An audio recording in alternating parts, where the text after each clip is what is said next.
Good evening. We're going to get started. First of all, I told Mr. Wade I'd put a plug in for the drama presentation next weekend. It's Little Mermaid. It's the 26th, 27th, 28th of April at 7:30. So I will tell you at 5:20 there was a whole lot of Little Mermaid all over the place, and the kids did a great job of cleaning up. So I commend them and Mr. Wade. Couple things. First of all, I'd like to introduce three gentlemen. Mr. Todd Vukmanic with Crabtree Rawbaugh, Rob Pillar, Crabtree Rawbaugh, and Jim Kaczynski, Tower Engineering, right? Correct. Okay. We're going to have a PowerPoint presentation. We're going to ask that you hold your questions for these gentlemen till the end of the presentation. And if you have any questions of school board, I'm going to ask that you call me or send me an email, and we'll get the information to you as soon as possible. So without any further ado, Mr. Vukmanic, I'll give this to you. Thank you, Mr. Miles. Thank you, everybody, for coming this evening. As Mr. Miles had mentioned, I'm Todd Vukmanic from Crabtree Rawbaugh, Senior Project Manager. We had started this process early in the fall last year. We had come into the school district charged with doing a full feasibility study of all of your facilities. That entails going through each and every building, evaluating the buildings for infrastructure, starting holistically from the outside of the site, evaluating the site, the grades, landscaping, obviously parking, roadways, curbing, and then looking at the exterior of the building, the walls, the windows and doors, climbing up onto the roof and evaluating the roofing system, and then going within the building and evaluating classrooms as far as finish, as far as program, proximities, sizes, and then of course also looking, as Jim's going to allude to later in the presentation, looking at your infrastructure within the building for mechanical, electrical, and plumbing systems. So that had all occurred last fall. That was a pretty lengthy and detailed process. What we've also done while that was going on was also evaluate your school district for the demographics. And that was looking at population growths, population decreases, any of those trends in population, live birth data, census data, death rates, district wealth, and evaluating basically all of those demographics, housing starts, current housing, potential housing starts that are to occur, and evaluating that between the individual little townships and municipalities within the school district, but then also evaluating that on the average against Center County, and then of course statewide averages. So there's quite a bit of information that we're going to show you this evening that lists and collates all of that raw data. And then we were also charged with a specific focus looking at special education curriculum. Currently the centralized special education curriculum and development versus individual school special education curriculum. So that was also evaluated. So looking at the school district, obviously T-shaped, centralized campus within the middle, and then three outlying elementary schools. I don't have to tell you guys what the district looks like, but as you can see, you are located towards Center County. Very dispersed, a very consolidated district, and yet very remote, where you have those two elementary schools of Port Matilda and Howard on the outlying areas, and then of course Mountaintop up towards Snowshoe. So as I had mentioned, the first thing we're going to discuss this evening is district statistics. Rob's going to come up. He's the K-12 Director of Education at Crabtree Rawbaugh. He had done a very thorough analysis of all of this demographics and data information. What he's going to discuss is district wealth, any of the population comparisons and trends within the school district, as well as live birth rate, current and future and potential district enrollment, as well as the building capacity and utilization, which means the building, according to PDE rules, is able to accommodate a certain number of students, and then we compare that to the actual number of students, and that gives you a utilization rate of each and every school to show you how utilized that building is being done. So without further ado, there you go. Thanks, Todd. You're a little taller, so I gotta. There we go. us short guys. Okay, so the first thing we take a look at, just simply is a part of the study and a requirement of the Department of Education, is to take a look at the district in terms of the economy and what is going on, and comparing the municipalities within the district to, you know, the rest of Center County and also to Pennsylvania. And that's all the numbers here, and I'm not going to belabor that, but, you know, basically we're looking at, you know, the district average actually in terms of median household income. It's a little bit higher than Center County, and actually a little bit higher than Pennsylvania. So those are, we're trying to get a picture of what is the economic situation in the school district. Then we look at the population and what's going on. And as we're comparing the population of Center County to the population of the municipalities within Center County, and taking a look at what's going on.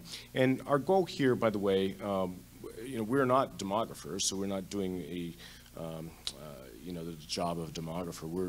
We're doing an analysis to be able to compare enrollment projections that were prepared by the Department of Education, and using economic and demographic data that we're able to download, anybody can, from the U.S. Census Bureau, to compare and make an analysis as to whether the projections from the Department of Education are reasonably reliable. And that's our goal here. So in Center County is experiencing quite a bit of growth. You can see that starting in 1960, and it has consistently been growing in population across the time. That's from 1960 up to the 2010 census. Okay, and so as the municipalities within this school district, as a part of that region, have also experienced growth during that time. From 1960 all the way up to 2010, very consistently has seen growth in population in the region. And what you see here, these are the numbers, you know, as you go in to look at the census data, and it's called the U.S. Fact Finder. You can go in and download all of this information for all of the different municipalities within the school district. So that's what this information is, and it's how we arrived at the numbers that you can see on this chart. Okay, so then here we're taking a look at the number of students compared to the population in the municipalities in the school district. So you can see here that we have been having that the growth in population. However, there's been a slight decline in the number of students. Even though the population in the region is growing, the number of students in the region is decreasing. And that has been a trend all the way from 2000 through 2016 is the chart that we're looking at here. So increasing population, but decreasing number of students.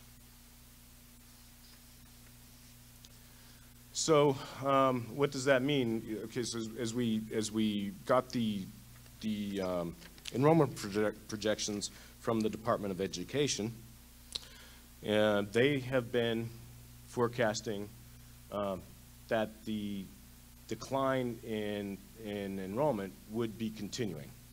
From here we are, well, the Department of Education really, the last enrollment projection that they did was in 2016. So we had 1,637 students at that point, and they show it continuing to decline. And this is actual 1,611 students is what we got from the school district, but they're showing it a decline down to 1,483 students by 2021. So you ask, why do we use 2021? So generally we will do a 5-year projection, and we look at birth rates. You can download that information also from the Pennsylvania Department of Health, and is what are the births per township in the school district. And so we're counting children that are being born, and they're going to be entering the school system 5 years down the road. So that's why we do a 5-year projection. It can be pretty reliable, and it's based on live births. Going out beyond 5 years, it's much less reliable because you are counting on students and children that have not been born yet. Now, another reason that we, in 2016 was the last year that we had data, live birth data. The 2017 data had not been published yet when we started this analysis. 2016 was also the last year that the Department of Education had done an update. So it kind of works out that we can compare that 5-year trend against the Department of Education forecast. So here are, these are the district births. The chart up on top are actually the births starting in 2007 and going on to 2016, the number of births within the community. It starts out up here at 142 births, and then it varies. You can see, you know, and it's not unusual that, you know, through the years you will have a variation in the number of children that are being born. But on this chart down on the bottom, we're starting at 2002, which you can see is much higher. And if you take the line, you can kind of see that average is kind of on a downward trend if you put a trend line right across there. 2016 here at the end. So we would take that, we actually take a look at several different ways of analyzing that information. We look at the historical data, and we project the number of students that are going from one year to another, and that gives a historical trend number for a projected enrollment, or what we have here, which is the cohort survival number. That is taking the number of students that are born in any given year, projecting that to kindergarten, seeing how many kids that are born actually end up in kindergarten. Sometimes you'll have some of those students may not still live in the district. Some of them may move away. Some may choose to go to a different type of school, and that gives you a survival ratio. Then we will also compare the number of students that go from grade level 1 to grade level 2, and is there a consistency?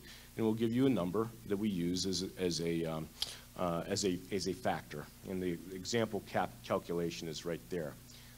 For example, in 2018, in grade number 7, there were 134 students, and in 2019, there was 131 students, and that gives you what we would call the cohort survival. It's the number of students that go from one grade level to the next grade level. It gives us a number to be able to apply to the number of students that are being born, to be able to determine what is the projection for the rest of the school years. So by the cohort survival method, it also, the trend line is going down also. It goes from 1,625 students in 2017 down to 1,536. So that was our methodology.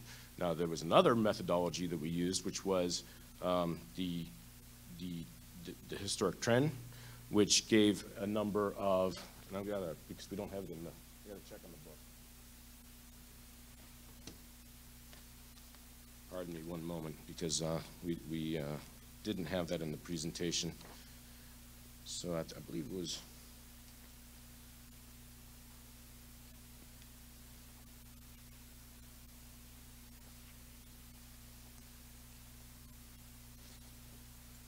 hang on a minute.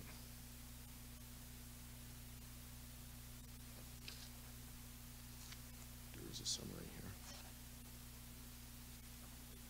here. It is a big book. I had it flagged, and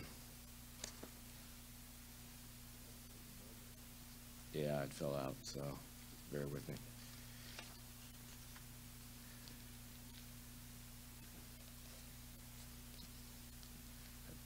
I believe that number was 1610. I just want to make sure. But that was, it was a number in between the Department of Education and this number. And I'm trying to find the average. Yeah, I'm sorry. Okay, so the probable, it was actually 1510. So the Department of Education number was much lower. This number was much higher, and so we selected a probable enrollment of the one that was in between. For the district-wide enrollment of about 1,510 students in grades 2021. And so we use that number as a projection to be able to determine some of the options that we're going to be presenting in a little bit. Yes, there it is right there, the 1,510. So the probable enrollment projection, we're right there. So, so the historic trends indicate a decrease in enrollment, and census-based future K-12 projections tend to indicate continued long-term decline in the enrollment. And that's kind of evidenced by the charts that we're showing.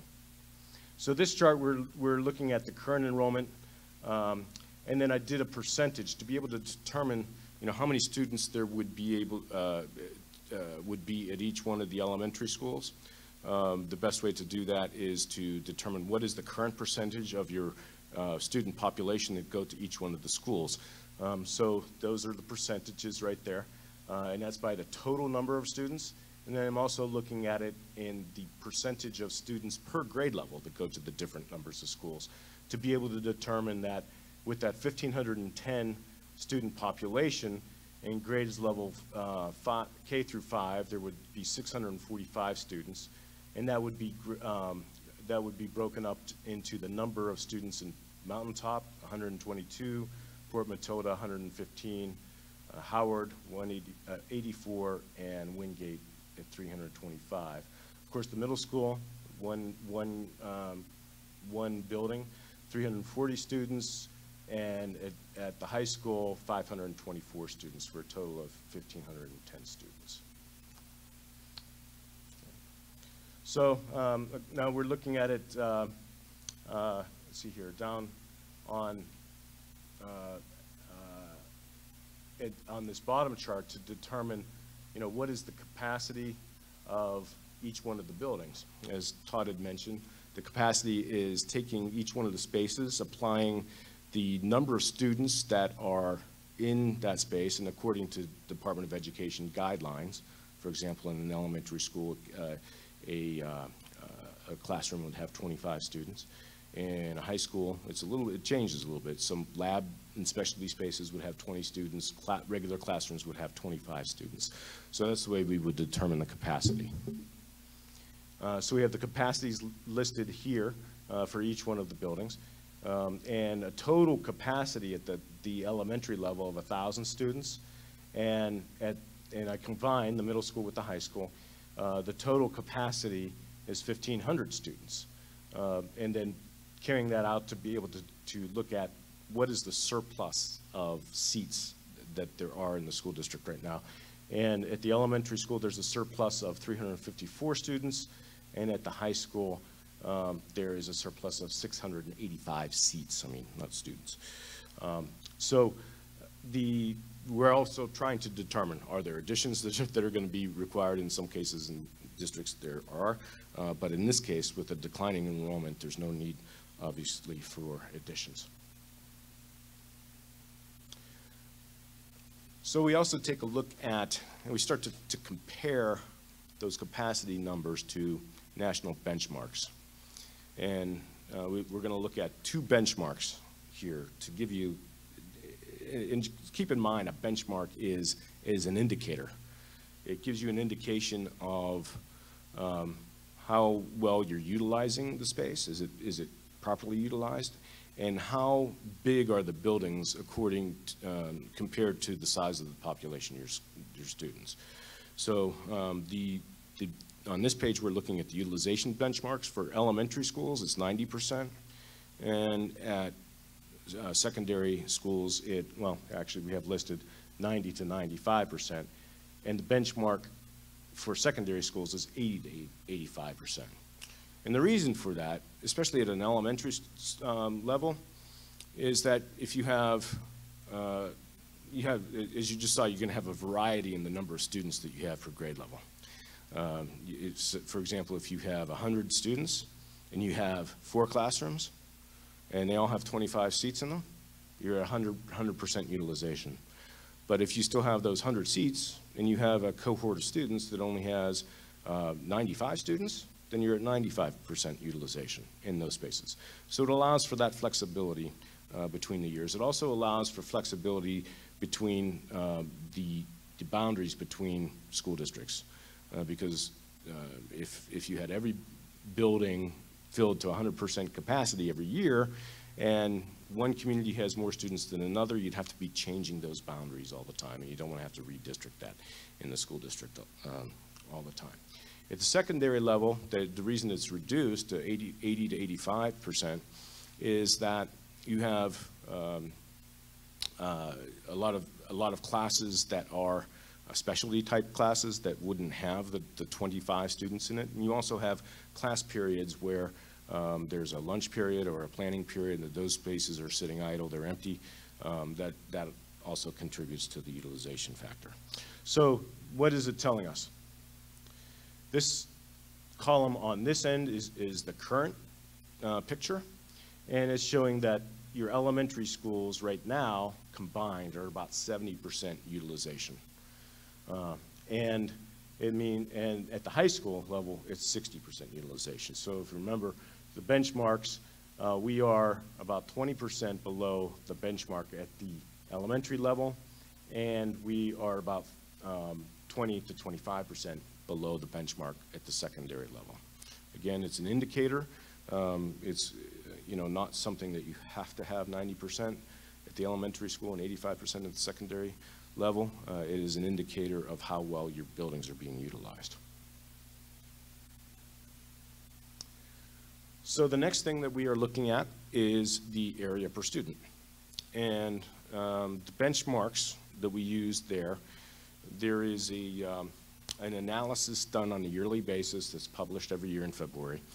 And it kind of tells you what the area per student for schools in the different regions of the country that are being built and being designed at that time are. And the region that we are in is Region 2.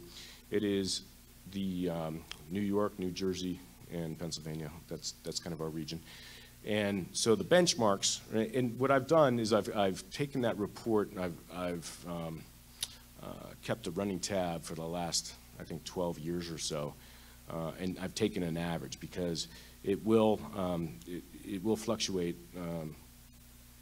quite a bit from year to year. So if you take the average, it gives you a benchmark for, yes, this is the proper amount of area per student for our region. So at an elementary school level, that benchmark is 151 square feet per student. And so as you can see, we're looking at Mountaintop, for example. Current enrollment is 132 students. The area of the building is 37,000 square feet. That gives you 285 square feet per student compared to a benchmark of 151. So there's a lot of area at that building compared to the benchmark and where schools should be. The benchmark for secondary school is 183 students, 183 square feet per student. And the existing high school, middle school is 174,000 square feet roughly, 936 students. And so the area per student is 186. Actually pretty close to the benchmark in that case. So it's not far off, and that's very good. So why do we do this analysis? The reason is that to own and operate buildings costs money. And so as we're doing a study for any of our clients, we want to make sure that they're building the right amount of space for the program that they have. And whether that's a school or a university, any of our clients, they want to make sure that they have the right amount of building because it costs money over time to be able to keep those buildings going. And so the benchmark that we use, there's another benchmark that we use, is the cost per square foot for owning and operating an elementary school. And that benchmark right now is $4.42. And that's actually a little bit outdated. The publication that came out with those numbers every year stopped doing that about 5 years ago. So that's a little bit dated number, and I don't have any other national benchmark to compare it to.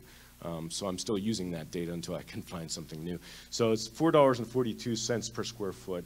So if you determine, you know, the amount of square footage that you should have within the school district according to the benchmarks, the projected area required, and this is for the projected enrollment, in the school district, if it were right-sized to the benchmark, should be 255,655 square feet, which means you have about 95,000 square feet of additional space that you really don't need for the numbers of students that you have. And that equates to an annual cost of about $421,000 that you could be spending on that space. So again, those are benchmarks, and the message is you have more space than you need within the school districts, primarily at the elementary level. You have more area than you need at the elementary level, and it costs money to be able to own and operate that space.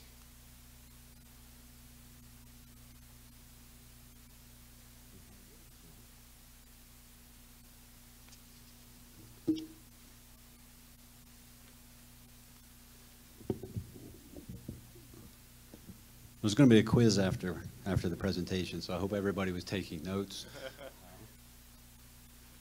Now, I know that was a lot of numbers, and I'm sure it was tough sometimes to sort of track through that. I think at the end of the day, to summarize, you know, we evaluated quite a bit of information as far as enrollment, population trending, live birth data, as well as evaluating the facilities for current and potential future enrollment, and then making an evaluation of the current versus the future utilization of those buildings. And I think you can see that the trends are showing. I mean, it was an interesting thing because when we first looked at the overall population trends, they were going up and they were matching Center County. So that was sort of, I always say that big book is it's literally a story. And as you go through it, it tells a story and it winds, and sometimes at the end you don't get to the conclusion that you originally thought when you started. So it was an interesting sort of development, and the original evaluation appeared as if you guys were following track with Center County as far as population, but when you really delved into that lower the K-12 population, it was decreasing about at the same rate as your overall population was increasing. So that, as well as comparing the utilization and the current and future enrollment, I think gives you guys an idea of sort of where you guys are as far as utilization of the buildings. And then that last slide is the telling slide. And I don't know if Rob remembers, we actually did get information from the district as far as general pay rates, as well as healthcare and operational costs and things. So we did take the information as far as the operational costs and did an evaluation, and it came out very similar to Rob's 4.62 number. So his number actually in this area is actually very valid. So once again, you can look at that as far as the excess square footage, and it gives you an idea annually what the district has to pay to maintain and operate, keep the lights on in these buildings that are currently being underutilized. So without further ado, we're going to go into the special education. Like I mentioned earlier, we were tasked to focus on this topic specifically. Currently, you guys have a centralized special educational curriculum that is located at Wingate at the centralized campus, and there was some desire for us to evaluate what the potential impact would be if that special education curriculum was dispersed out to the home schools, and those students were then proctored at the extraneous schools, the 3 elementary schools, in lieu of being transported to centrally. So we evaluated that information. We got the information for your current special ed population, and we did some tracking 10 to 15 years prior to see what the trend was going to be for the future population. We evaluated the centralized versus the dispersed curriculum. And then, of course, we evaluated the impact of a dispersed curriculum in lieu of a centralized curriculum. So the first slide gives you an idea of, once again, I know you're seeing a lot of graphs, but gives you an idea of the trend of the special education population within the district. As you can see, there is minor increase. I think it tracks similarly to the enrollment in the the trend lines that you've been seeing this evening. As you can see, it has been increasing.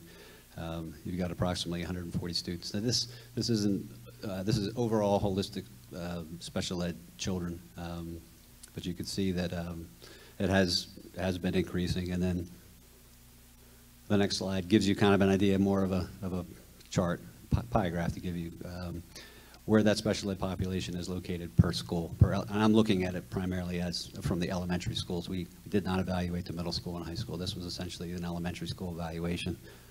But as you can see, primarily students, the majority of the students are located at Wingate.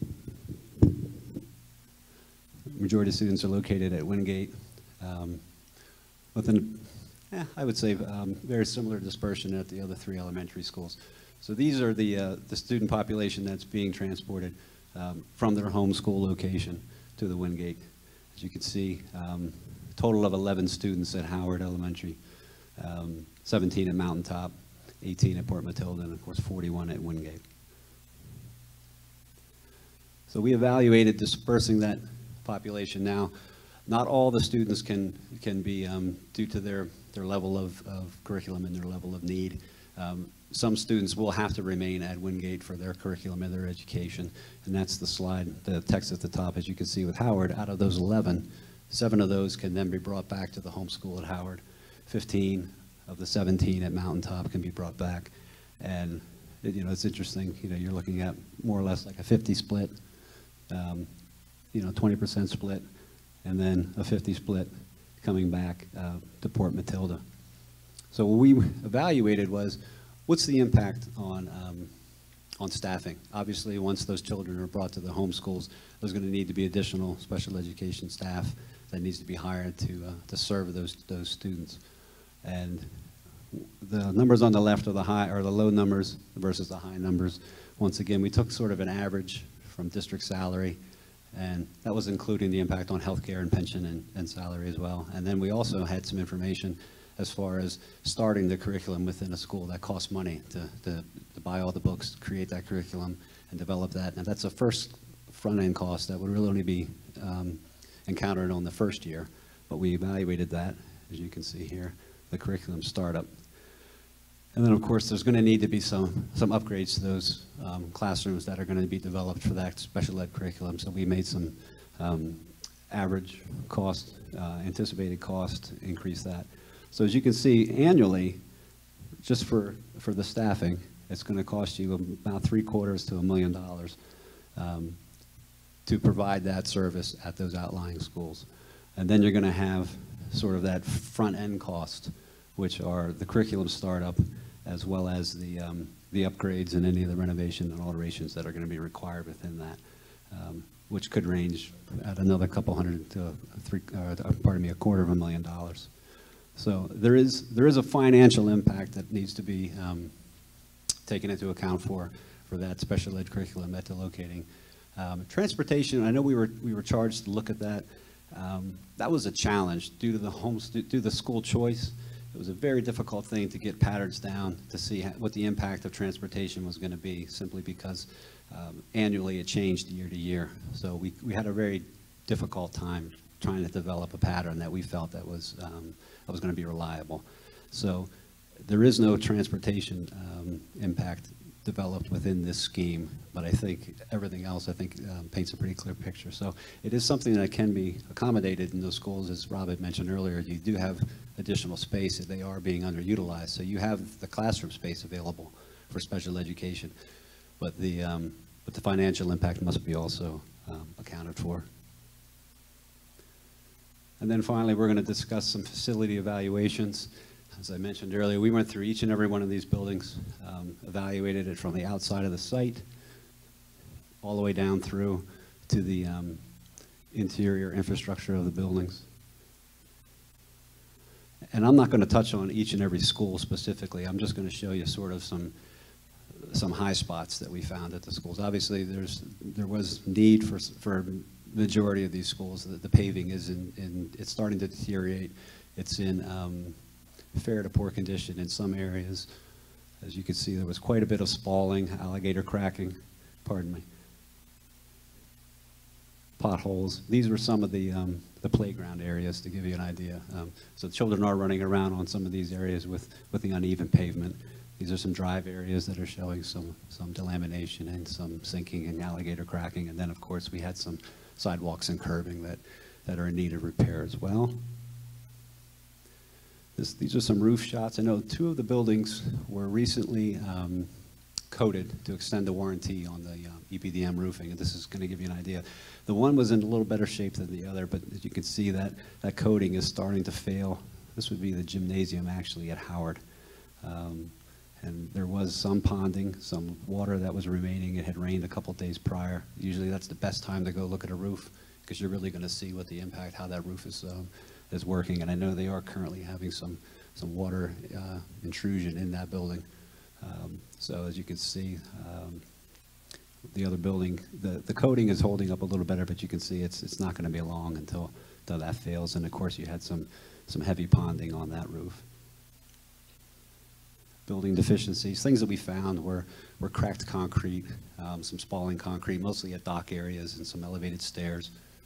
We also found some deteriorating soffit areas above some of the window areas. We found quite a bit of mortar spalling out of brick, soldier course brick, as well as just general brick areas. As you can see here, there was some damage here. I'd say the majority of the building, the perimeter seal, that sealant that goes around the building that prevents that water from coming in from your sidewalks and going down to your footer, every one of those needed to be resealed. Control joints needed to be redone. Windows had been replaced in the majority of them. I know there was a handful that had operational issues, but in all, the windows themselves were operating pretty well. There was a couple, I think, that had lost the seal. But overall, the windows were in really good shape. But you have very nice buildings. The bones are very good. They are well maintained. I do want to say that. They have been recently renovated, as you saw on the previous slide, in the late 90s. I know this one was the most recent in the mid-2000s, but the bones of the buildings are very good. The masonry, very good masonry buildings, but they are starting to show their age, and they definitely, to keep that masonry in check without having water infiltration and freeze and thaw, you definitely want to consider, reworking some of that. Now this is in Howard. This was in the basement of Howard. We did find, we did have a lot of water intrusion down in that basement, that lower level. There were some indications of moisture. I did have some indications of, I don't want to use the M word, but there was some black spots across the top of the door. So, you want to take a look at some of that stuff. And Howard definitely had some water in that lower basement area that probably needs to be rectified. I think Jim can probably touch on some of the system upgrades and deficiencies that he found in that building that are probably attributing to that. And then we just found some general maintenance areas where we've had some staining. Once again, water infiltration from the roof. If you see that on your ceiling tile, that's typically a telltale sign that you've got water infiltration. And then there were, I know mountaintops still had some asbestos flooring still in it. And at some point, if that building is renovated, I would recommend that gets abated and mitigate that out. And then, of course, the renovations occurred in the late 90s. The codes have been upgraded, and they're a little more stringent than they were 20 years ago. So we did find code deficiencies. There were some doors where this wouldn't meet. That door closes. There is no clearance for a person in a wheelchair to open that door. That's required to be 18 inches, and there was maybe 4 inches there. We found quite a few of these. There were some handles that were, some knobs that were still the round knobs. Sinks were not approachable for a disabled person. Obviously, that sink doesn't meet it. And then schools such as Howard, the front entrance has stairs. That's just the way they were built. It was built in 1922. That's the way they built them back in the day. But that front entranceway wasn't fully ADA compliant. The majority of the schools, in light of the current situation, they could be upgraded for security. Some of the entranceways and administration areas were a little remote from the entranceways. Not all, but some of the schools did have remote administration suites. So another thing to be considered if a renovation project is going to occur there. I'll turn it over to Jim to talk about the infrastructure.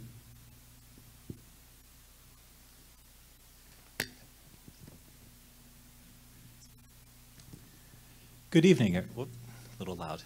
Good evening, everyone. So I'm an engineer, and these guys are architects. I'm going to be showing you pictures, and I was standing there listening to Rob and to Todd talk about the demographics and all the numbers, and it's surprising. These are architects who are really, sometimes you think about architects as being very graphic oriented people, but as I was telling my daughter, who wants to be an architect, it's very important that she does well in math. So, as Todd indicated, we had a chance to go through each one of your facilities and look at the mechanical, the electrical, the plumbing systems throughout each building. And we looked at them with respect to a comparison of other school district facilities. We have a lot of experience in K through 12 buildings. We looked at them also with respect to their age and their applicability, how well they're operating. And so we have slides for each one of the buildings that we're going to go ahead and talk about. The first one is Howard. Howard Elementary has a mechanical system that was installed in 2010. It's a fairly typical mechanical system that relies on a central boiler and a central chiller. But prior to that, the last time that Howard was renovated was in 1993. So the mechanical systems are in fairly good shape. The lighting is a less efficient type of lamp. It's referred to as a T8 lamp. The electrical systems, the paging, the intercom, the fire alarm systems are all becoming dated, and consideration should be given to upgrading those systems. The domestic water heater, which is the middle picture, that domestic water heater is from 1993 and really should be replaced. And a comment that's typical to each one of your buildings is that there is no fire protection system. There's no sprinkler system. So if the building were to receive a comprehensive renovation, that's something that you really would want to consider.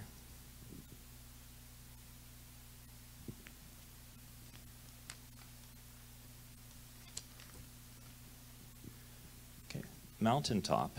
The last time the Mountaintop was given a complete renovation was in the late 1990s, 1997. More recently, in 2007, Mountaintop had a upgrade to the building's mechanical systems. The systems in Mountaintop are a geothermal system, so there's a ground-coupled heat exchanger outside of the building that's connected to the piping and the equipment within the building. It's a unique system in Mountaintop from most geothermal systems because there's a central piece of equipment that provides both the heating and the cooling.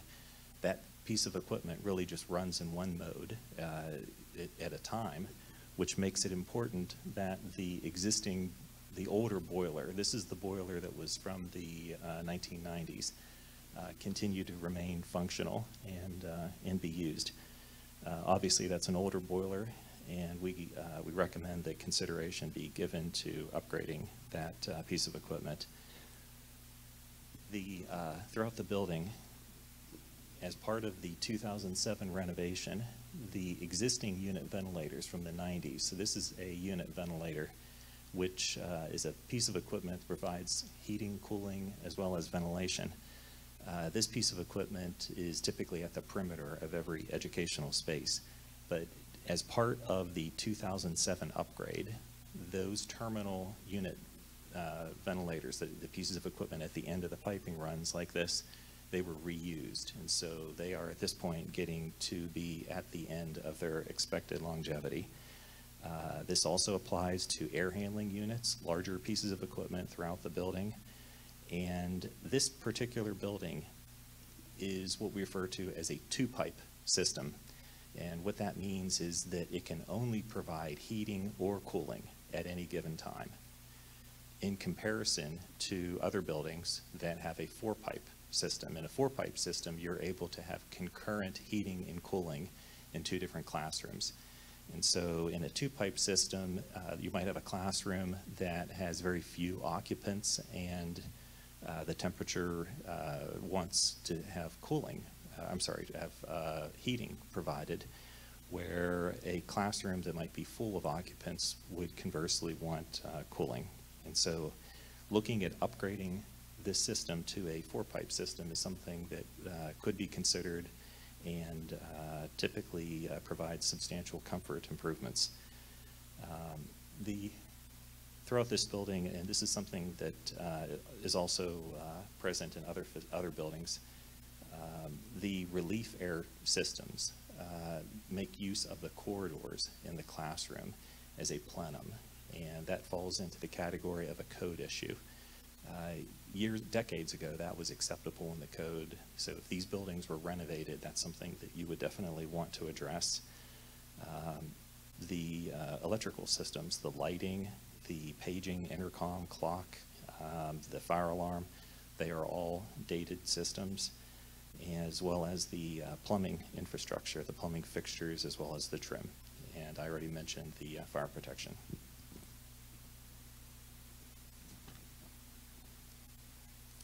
All right, the next building, Port Matilda. Port Matilda was last renovated in 1999. And it also is a geothermal system, but it's a little bit different from Snowshoe because it does not have that central piece of equipment that I mentioned. This is more of a typical geothermal system that's actually similar to your high school and Wingate systems. Some of the things that we noted is that the heat pumps that are spread out throughout the building, the water source heat pumps, are at their expected longevity, and some consideration should be given to replacing those heat pumps. The circulating pumps in the building, so in the main mechanical room, these pumps circulate fluid throughout the building to the water source heat pumps. So this is a heat pump that's in the classroom. There are compressors within these pieces of equipment, and it rejects heat to the water source. These pumps do not have devices built into them that allow for very significant energy savings. It's called a variable speed drive. And I can fix this. As a recap. Here, you go through, and I'll continue talking about it. I apologize for that. I think I was wrapped up with Port Matilda. And so the last slide that Rob will get to, here we go, is Wingate. And Wingate has the same type of unit ventilator at Wingate Elementary, and this is also typical of the high school. Throughout the classroom spaces, it's a geothermal system, as I indicated earlier, and it was installed, the mechanical system was installed in 2009 as part of a comprehensive building renovation project. Similar to other buildings, we've looked at the pumping distribution, and there are some significant changes that can be made in the pumping distribution for this building that would help with the overall energy efficiency. The other thing is that in the high school, when the building was renovated, there was a significant group of classrooms where the mechanical systems were not upgraded to geothermal. So there is a four-pipe system that is dated and is beyond its expected longevity that serves about 20% of the existing high school. And that system is not connected to the control system for the rest of the building. And it's also much less efficient than the geothermal system that covers the rest of the building. We would recommend that consideration be given to upgrading those educational portions of the building.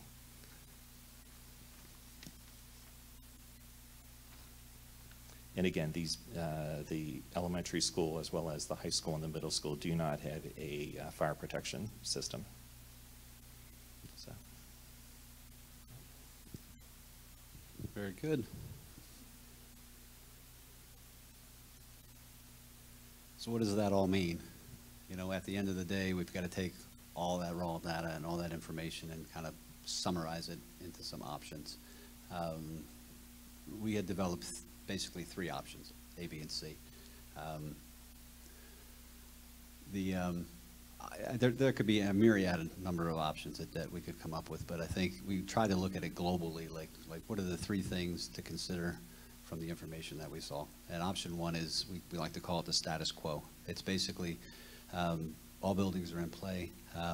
We took the information that Jim and I had presented, and we have a spreadsheet with live data that we received from contractors while we're bidding projects over the past few years. So we have pretty reliable construction data. We compare that construction data to the information that we found. We quantify, say, like the site issues at the parking. We quantify how much money it's going to cost to repair that paving and that macadam, how much money for sidewalks and curbing, roofing, all of the deficiencies. I didn't want to include, I mean, I know this is a long presentation, so I didn't want to include all that information for you guys, but that is in the study, and that has been evaluated, and then we generate basically an anticipated cost to rectify all of the deficiencies that we found throughout the buildings. So our option one, and I apologize for this one, I do have a summary slide at the end with larger text. But evaluating that, I mean, once again, this information is culminated within a very large spreadsheet. All of that raw data gets put into the spreadsheet, numbers get generated and dumped back into this. And these are showing you not only the cost, but all the summary of the buildings, each elementary school, when it was built, the current enrollment and capacity, as well as planned capacity, square footage numbers, and then we come up with costs for renovation, site costs, any of the construction-related costs and soft costs that may be included. We also have some contingencies and escalation costs that come in. Obviously, these are numbers that are current for this year. If the project isn't bid, there's some escalation that would anticipate some increases in costs into the near future. And to do all of the work that we found is essentially in our option one is roughly about $16.5 million. Now that's all the schools to go through and rectify sort of all of the deficiencies that we found in the buildings. So our option one essentially at status quo includes the renovations to the district educational facilities at roughly $16.5 million. Now option two, we started to look at it and said, well, the buildings are underutilized. Some of the buildings are very old, need quite a bit of work. You know, the hard question is it cost effective? Is it better for the student population to increase the utilization of the buildings? So option two is essentially maintaining that K-5 curriculum and looking at closing 1, 2, or 3 of the elementary school buildings to see what that financial impact would be. So obviously, if there was a cost attributed for 1, 2, or 3 of those elementary schools to have those renovations and that work done in option one, that money then could be allocated to other funds.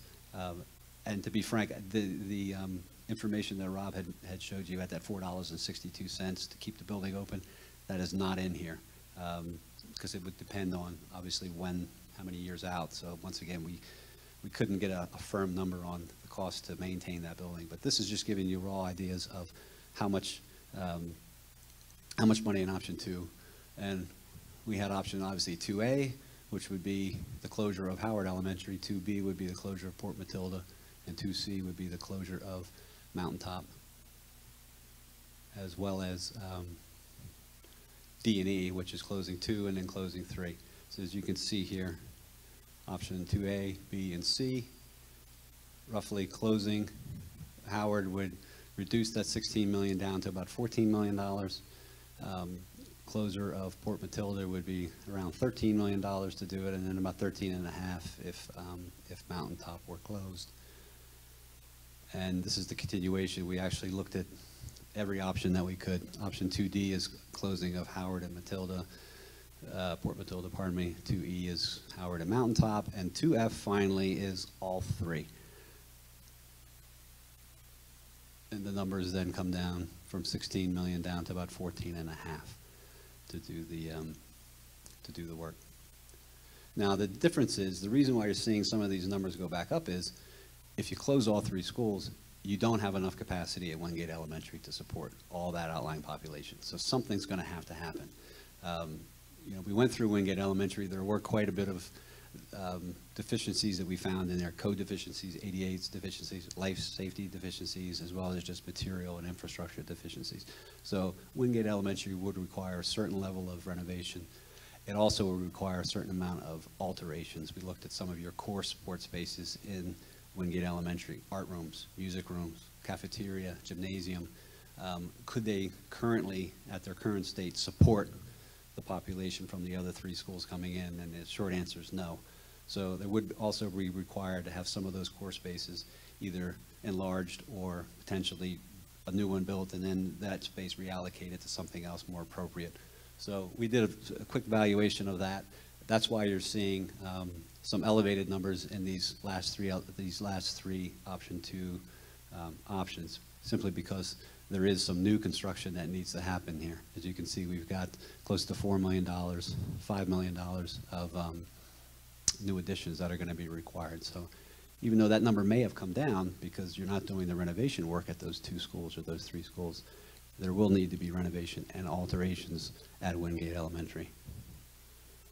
And then we went as far as looking at, we said, well, you know, if you're bringing K-5 population and you're going to bringing all the 5th grade students in there, it is going to require more additions at Wingate Elementary to support that population.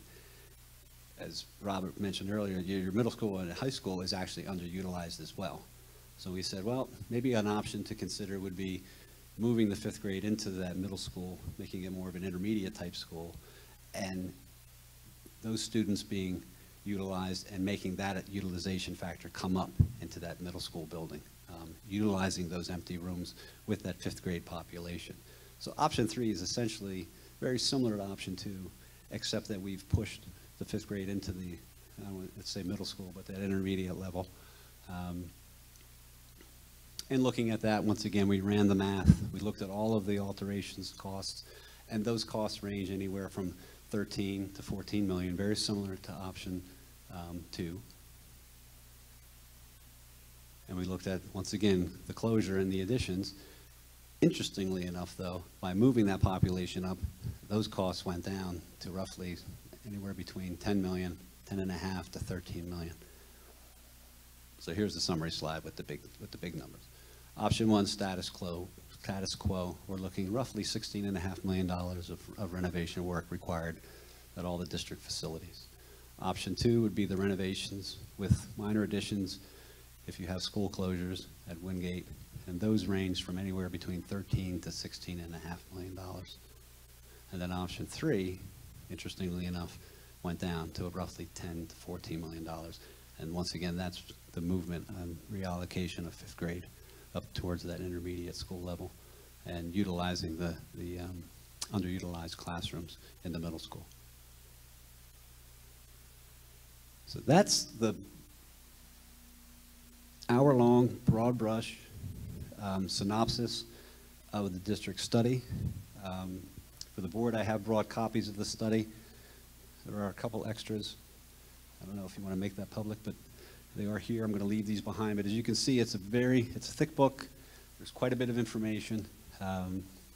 This evening was essentially just us coming to share with you the fact-finding information that we had, give you guys sort of an idea of the status of the district, the status of the classrooms, the status of each building, and hopefully it's going to be utilized by the school board and the school district as a very informative piece to make decision-making policy in your district.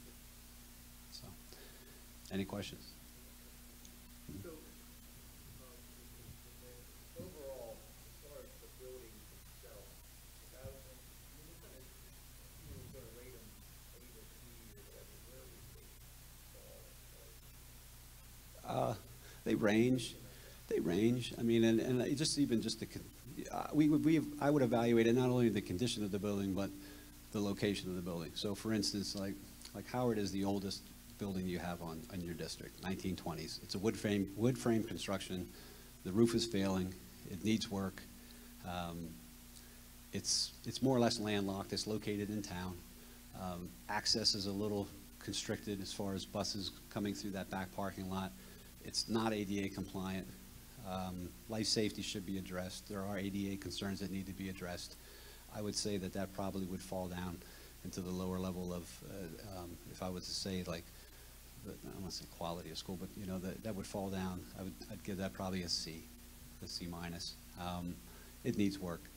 And then the consideration needs to be, it's also the most underutilized school. I think it was at 60%, and projections had it going down into the mid-50s. So half of that school is going to be, those classrooms are going to be half empty.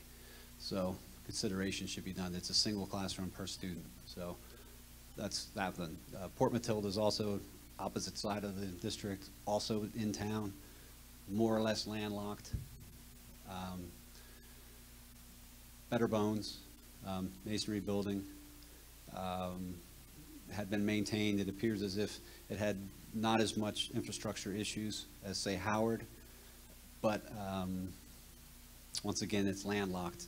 The ADA issues, there were steps into the playground areas, so access for teachers in that rear parking lot, as well as students at that upper level, is a challenge. Main entrance off the main area of bus entrance and school, parent drop off from the same area coming in from that front entrance, not desirable, but it's an in-town school, so I would probably rate that as a C+, maybe a B. And then you get to Mountaintop. I mean, it's masonry construction, a little more sprawling. You got a little more room to move. Separated bus and parent drop off. Better parking in the front. Better ADA accessibility within that building. Roof was in better condition. He did have asbestos. As Jim had mentioned, some of that area was not touched during the renovation. I was a little surprised at that when I walked back to the backside, that there was still a lot of asbestos in classrooms in that back wing that had not been addressed. I'm going from memory now. But overall, I would say the bones of that building are probably, of the three, are probably the best. I'd probably rate that as a B-. I mean, it would probably require the least amount, and it had the most amount of area to work with. Wingate Elementary, located centrally next to the middle school, high school complex. That's a bonus, simply because of proximity. I was a little surprised with all of the work that was done at the high school that there was still quite a bit of ADA issues in the middle school and the high school. Door access, doorknobs, door hardware, toilet fixtures, some of the ramping. Bone-wise, Wingate Elementary is very good. Solid masonry buildings, some cracking and some control joints, but not much masonry issues. Roof was good. Solid B+. And then middle school, high school, most recent renovations were done. Very big complex. Took me 4 hours to walk the entire complex to take photographs of that building. I was exhausted by lunchtime. No lie, I had two phones, and I ran the battery out of my first phone, went back to the car, plugged it in, took the second phone out, finished that evaluation, ran out of juice, plugged it in, ate my lunch in the car, and got back out and walked this whole interior school the rest of the day. I think, I don't know, Craig, was it 7, 8 o'clock? It was late. This is a big facility. But I could say that, the bones are good here. Solid B+. Once again, as Jim and I mentioned, a little surprising that some things were not upgraded, and who knows? I mean, budget's always an issue, so you can only do so much. I get that. But there were some items in this facility, and especially Wingate Elementary, that should definitely be addressed. Life safety and ADA specifically. Okay. Yes, sir. They do not. They do not. Correct.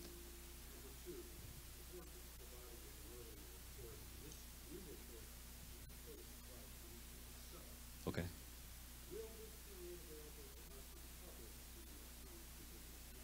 It can. Yes, we have a PDF file I can give you. Absolutely.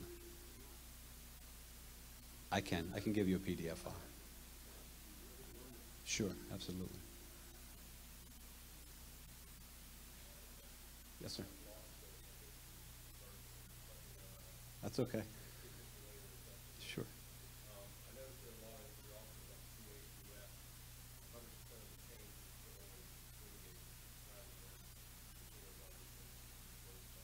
Right.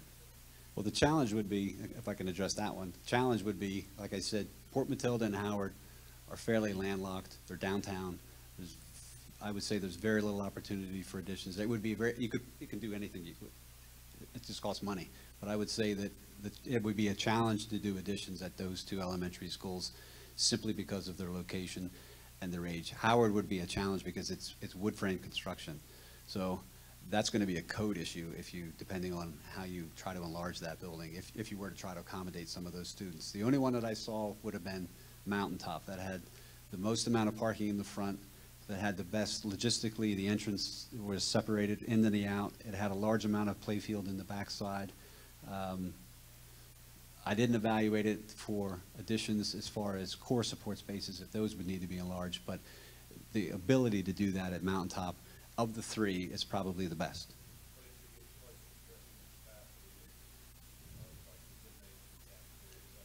Right. That could be. Right. Like I was. Right. That is true. I was a little surprised that the recent gymnasium at Wingate Elementary was so small. When we evaluated it, I was just a little surprised that that new addition in the back wasn't a full-size gymnasium. I know, obviously, it probably had to do about budget or cost issues, but to construct a large open space, a large gymnasium, is much more economical to do from the get-go than it is to try to come back and make that space larger. So you're right, but I think no matter what, I'm just surprised even at the elementary school level now that you have a half a gym or a three-quarter gym instead of a full gymnasium back there.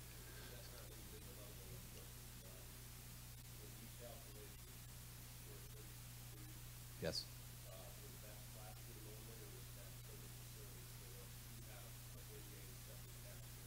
Right.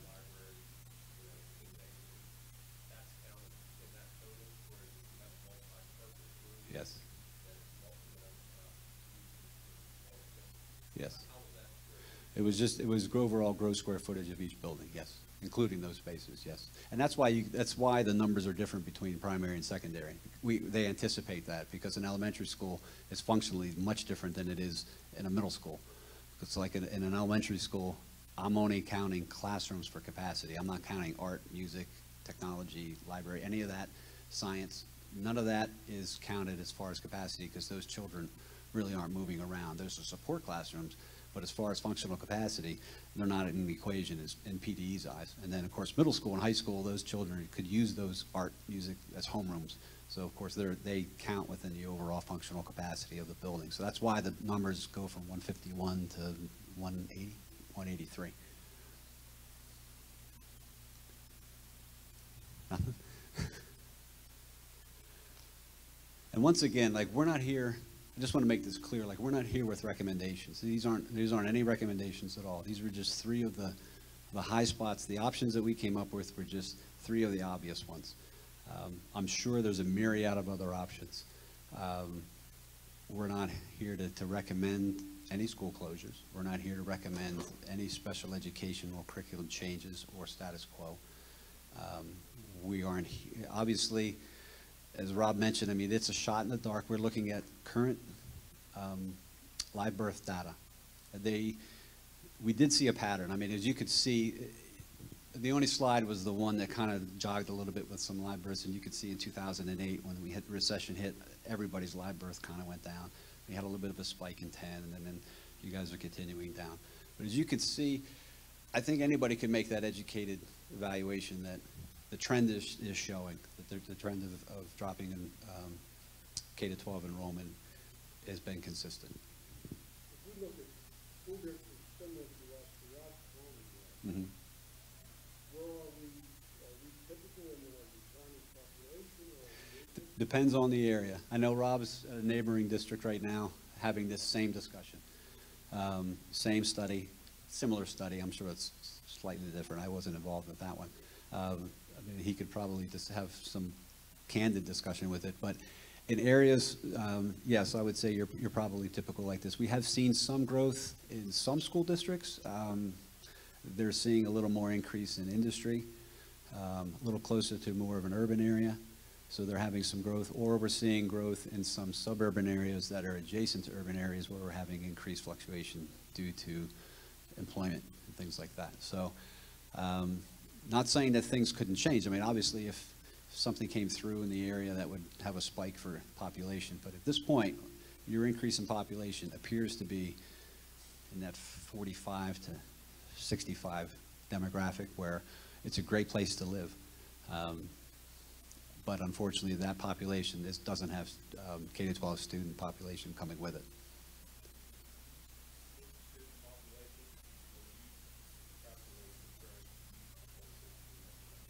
Yes.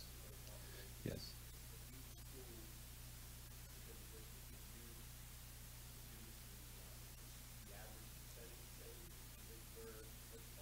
Both ways. That was the mid one that we showed. Yes. We did that as well. We did that as well. There was. Correct. In the one we did, there was 3. There was a PDE, which was, they have a cohort method as well. It's a little different than ours. That generated it, as you could, that was the most aggressive. That had it at 1410, going down from 16 to 14. We did a live birth cohort evaluation, which gave you the least impact. I think that was 1560. And then the mid-range was the historic one, which is the one you're addressing, and that came kind of in the middle at 1510. And that's the one we utilized for the balance of the information that you're going to see in the study, as far as potential enrollment, decline and or increase, and utilization. Yes, because we felt that it was probably the safest one. We thought the PD one was a little too aggressive, and we felt that the cohort method for live births perhaps maybe wasn't, you saw the live birth, there was some jockeying going on, so those numbers were a little less reliable than the historic one. The historic one, I think, was pretty well. And then we created sort of that proration factor, each school demographically showing, you know, the students. Now, I will be honest, I mean, it's a challenge. You have school choice. So they still showed a very consistent pattern. But once again, I mean, it's hard to track that. And even the numbers that we were getting from the district fluctuated by a few students, depending on the time of the year, because some students were moving. You have in-migration, you've got a little bit of out-migration. But statistically, we took the number, I think it was 1611 at the time. That was the current enrollment for 2016 that we had. So, yes, sir.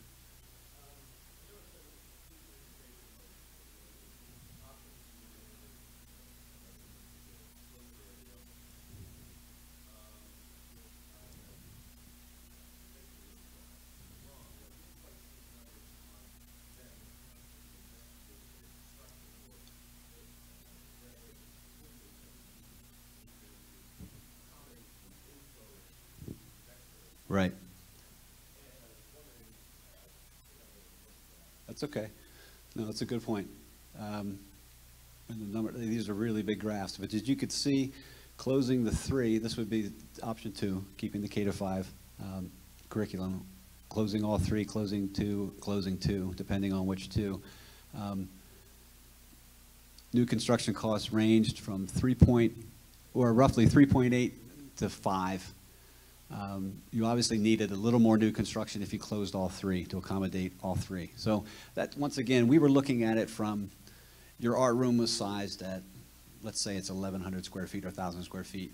But for the amount of those students, perhaps it's 1,200 to 1,400. And then if you go to 3, you may need 2. So then it was an increase of, say, 800 or 1,000 square feet, because we created 2 art rooms. Your gymnasium, I think, definitely was enlarged. Cafeteria and kitchen support is going to need to feed additional students, so that was enlarged, same as music. And that's very similar in option 3. The first 3 options are no additional costs. And once again, that's the reason why, because we're taking that 5th grade population and putting it into the underutilized middle school, accommodating those empty classrooms. So your additions are only really affecting when all 3 are closed, and that's around 3.84 million.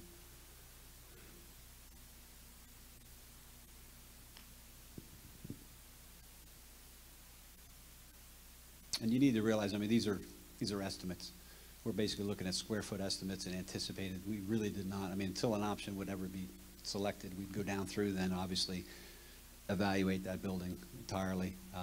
Give you a hard line estimate, hard line drawings, come up with a better estimate. But as far as for this topic of discussion, we feel that that at least gives you a pretty accurate picture of what you need. And that's the thing, how long do we have before we have to use? Well, that's the right, and that's something that you guys, and you know, we kicked this around quite a bit at the office, and I know it took a lot of time. I remember weather was warm when I was at our meetings. We were anticipating having this done by the beginning of the year, and then we needed to reevaluate a few things, make sure you guys were happy with it. We had some comments. We came back, we readjusted some things, and reissued the booklets. Whatever you do, when you have, I mean, the good news is you have underutilized buildings. I know I'm saying it's bad news, but the good news is you have underutilized buildings. You have swing space. So let's say you want to pick one of these options that you need to do additions at Wingate Elementary. The last thing you want to do is lose that swing space and then drop modulars on this property and move students out of here so you can renovate that facility.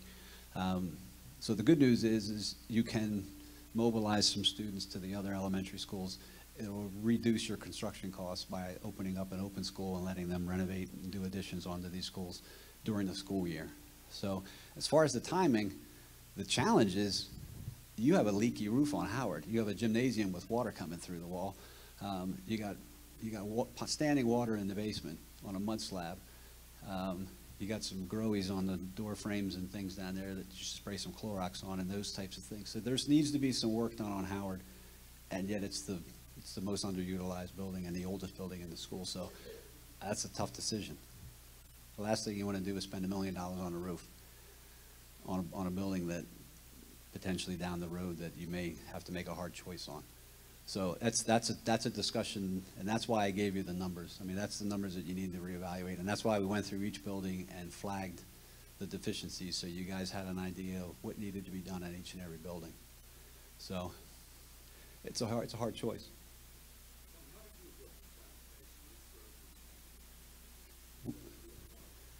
We did not evaluate it. We did not evaluate taxpayer or tax base. As far as your millage impact, that wasn't evaluated as far as you've got increase in population, but you've got decrease in K-12. So I don't know how that would impact your tax base. Oh, I understand that, but it's as far as the evaluation of each and every building.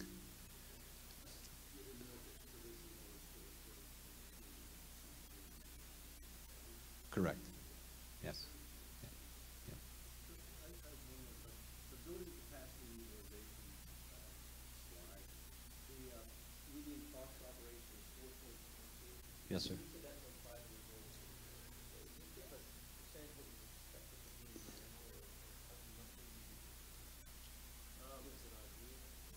Well, I don't mean to cut you off, Rob, but I will say that I remember we got some additional information for the maintenance and operations of each of the buildings, you know, heating, water, infrastructure improvements, maintenance that you guys had done at the buildings historically. We gathered that information, and I remember Rob kind of running through that spreadsheet and then sending me the PDF and calling me and saying, hey, you'll never believe this, but that 4.62 number is pretty close to what they have at Bald Eagle. So at this juncture, I think it's a pretty solid number. Yeah, I think it's a pretty solid number. I think what Rob was saying is, you know, it was an older number. Obviously, you've got escalation in cost. If you guys remember the early 2000s, I do. I mean, construction costs. I remember building a new high school in 2000, and it cost $121 a square foot. And by 2005, we were looking at $180 to $225 before the thing dropped. I remember doing schools up to almost 2007, where we were at some CMs. And these were different areas. These were more suburban areas, but they were climbing. We had construction managers quoting costs of $220 to $225 a square foot, and we're talking about $228, and then the 2008 bomb hit. So we're back in that $160 to $180 a square foot number here. So we're not back to the 120 that we had in 2000, but I think as the economy, and we do see some traction and some leverage here, we're seeing more work. Contractors are more busy. That's a great thing, except construction costs will probably creep up again a little bit as work becomes more prevalent.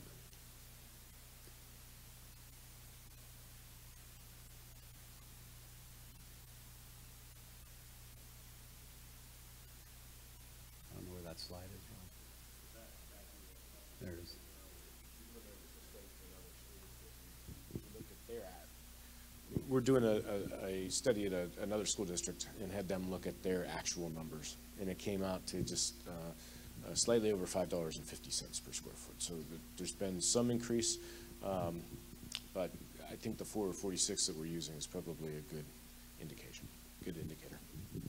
442.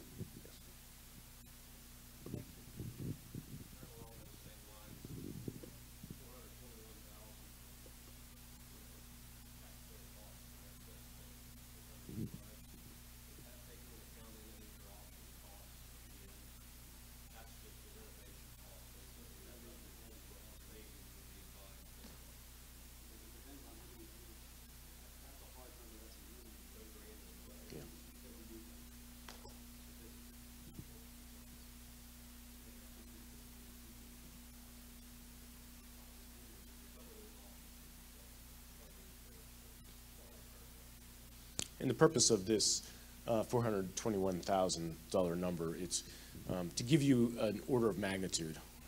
It's not a hard number, that's the savings, but that's approximately the cost of owning and operating excess square footage within the district.